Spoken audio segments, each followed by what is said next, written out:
Hello po sa inyong lahat mga ka-crypto. Ako po si Pinoy Crypto Trader at sa video na ito ay atin pong pag-uusapan ang crypto market crash ngayon, kung saan ay ang nagdudulot po nito ay ang Iran-Israel conflict. Ayan, may nagaganap po na labanan sa pagitan po ng bansang Iran at saka Israel ngayon, at mukhang yan po yung nakakaapekto or nagdudulot ng market crash ngayon. Kaya yan po ang siyang ating pag-uusapan sa video na ito. Pero bago po tayo magpatuloy, ay nais ko lamang po munang bigyang linaw ang aking disclaimer kung saan ang nilalaman po ng video na ito ay hindi po ito isang financial advice. For education and information purposes lamang po ang layunin nito.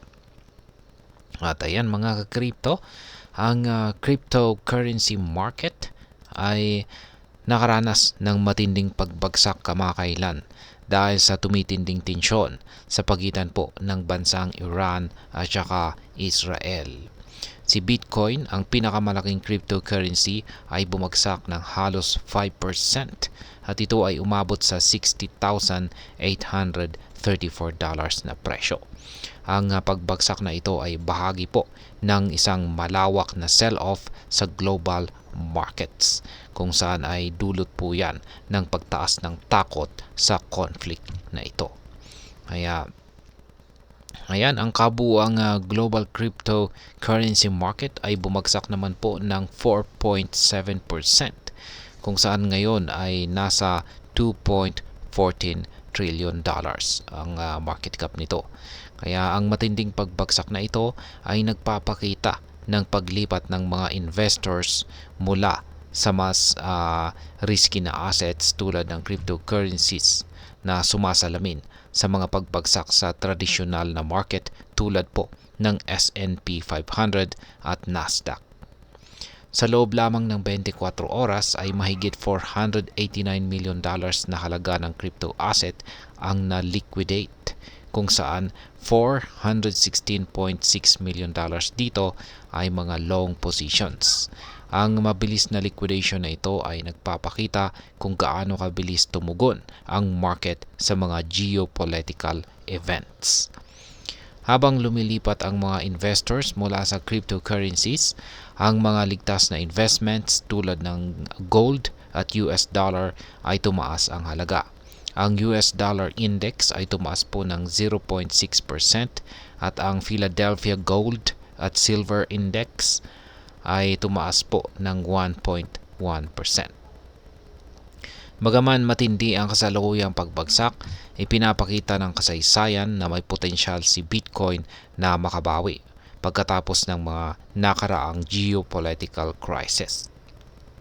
Ang mga analyst ay nagsasabi na si Bitcoin ay madalas na nag-outperform sa traditional na assets tulad ng ginto at S&P 500 sa panahon ng krisis.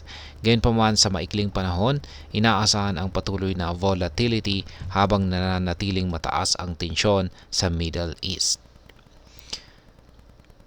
At ayan, ang pag-atake ng bansang Iran sa bansang Israel ay nagdulot po ito ng malaking takot sa mga investors. Ang mga missiles na pinakawalan ng bansang Iran ay nag-escalate ng conflict, kung saan ay nagresulta sa panic selling sa crypto market.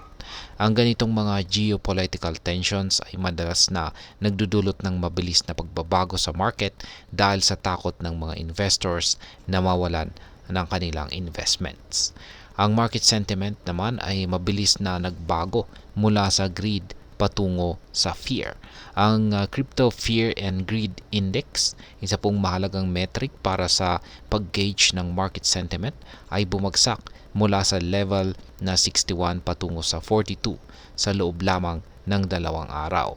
Ito po ay nagpapakita ng mataas na sensitivity ng market sa mga external geopolitical events at ang kanilang malalim na impluensya sa behavior ng mga investors.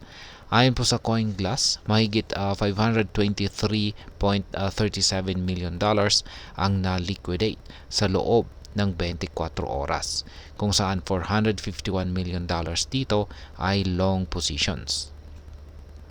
Ang ganitong kalaking liquidation ay nagpapakita po ng lawak ng epekto ng geopolitical crisis sa crypto markets.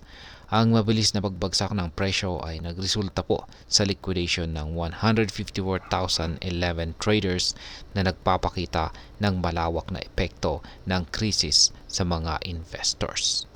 Habang bumabagsak ang cryptocurrencies, ang mga investors naman ay lumilipat sa mas ligtas na assets tulad ng ginto at US dollar. Ang pagtaas po ng US dollar index at Philadelphia Gold and Silver Index ay nagpapakita ng shift patungo sa safety na panahon ng uncertainty. Ayan, or sa madaling salita ay lumilipat po sila sa mas safe na asset. Bagaman ang kasalukuyang sitwasyon ay nagdudulot ng takot, may mga analyst na naniniwala na si Bitcoin ay may kakayahang mabawi mula sa mga geopolitical shocks.